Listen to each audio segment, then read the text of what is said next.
Salut à tous, aujourd'hui je vais vous raconter un peu plus globalement ma vie et mon quotidien à Kyoto et puis aussi à quoi ressemble un peu ma résidence.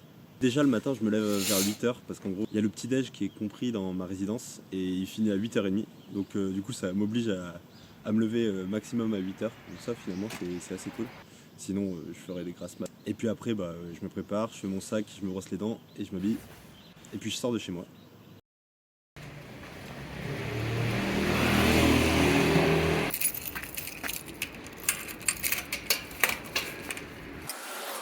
Mon bolide.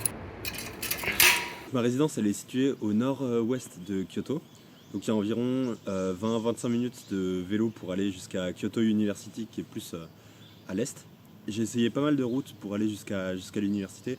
Mais en vrai c'est la meilleure, c'est vraiment celle qui passe le long de la rivière, qui est vraiment trop classe parce que la rivière, je l'avais déjà dit dans mon premier vlog, mais elle est toute aménagée. C'est tout un parc qui fait tout le long de la rivière. Donc il y a des pelouses, il y a même une super piste cyclable pendant 4 km, enfin, c'est vraiment royal. Donc du coup je prends tout le temps cette route, c'est assez cool.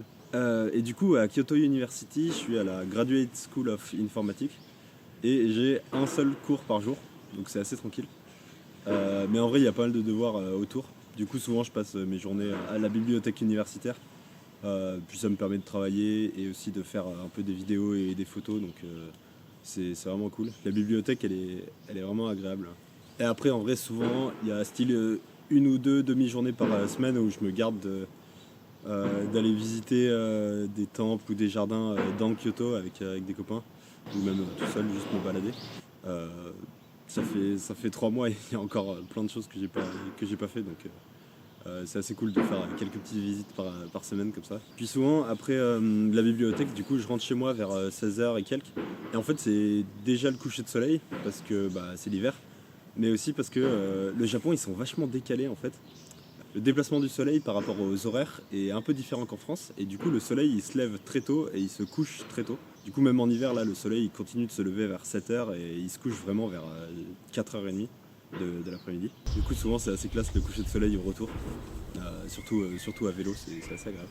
Et puis après, je rentre chez moi, je mange assez tôt souvent. Et pareil, le repas du soir, il est compris dans mon loyer. Et souvent, c'est vraiment cool, la bouffe est pas mal. Du coup, je découvre plein de plats japonais. Souvent, je prends des photos de ce que je bouffe. Du coup, j'ai des tonnes de photos. Du coup, je découvre des trucs classiques comme les tempura, c'est genre des crevettes frites avec de la panure autour. Ou alors les kare rice, c'est du riz avec un curry japonais qui est vraiment très bon. Quoi d'autre? Il y a des gyoza aussi, c'est hyper connu. Mais du coup, je découvre aussi des plats un peu moins connus avec parfois des poissons ou des mélanges de tofu et de viande, et c'est assez cool. Et du coup, après le soir, je chill tranquillement dans ma chambre. Ma chambre, elle ressemble à ça d'ailleurs. Bam. Mon bureau.